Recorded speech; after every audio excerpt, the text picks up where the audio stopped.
একটা বিষয়ে সবাই জানতে আগ্রহী, কখন আমাদের সরকার বিদায় নেবে। এটার জবাব আপনাদের হাতে।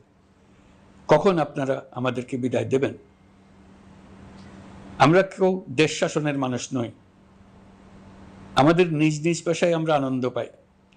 দেশের সংকটকালে ছাত্রদের আহ্বানে আমরা এই দায়িত্ব গ্রহণ করেছি। আমরা সমস্ত শক্তি দিয়ে দায়িত্ব পালন করব। আমাদের উপদেষ্টা মণ্ডলীও এই লক্ষ্যে উদ্বুদ্ধ হয়ে সবাই মিলে একটা টিম হিসেবে কাজ করে যাচ্ছি। কখন নির্বাচন হবে সেটা সম্পূর্ণ রাজনৈতিক সিদ্ধান্ত, আমাদের সিদ্ধান্ত নয়।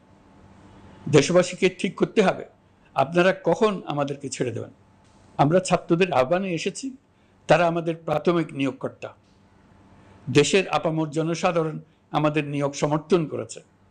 আমরা ক্রমাগতভাবে সবাইকে বিষয়টি স্মরণ করিয়ে যাব, যাতে হঠাৎ করে এই প্রশ্ন উত্থাপিত না হয় আমরা কখন যাব।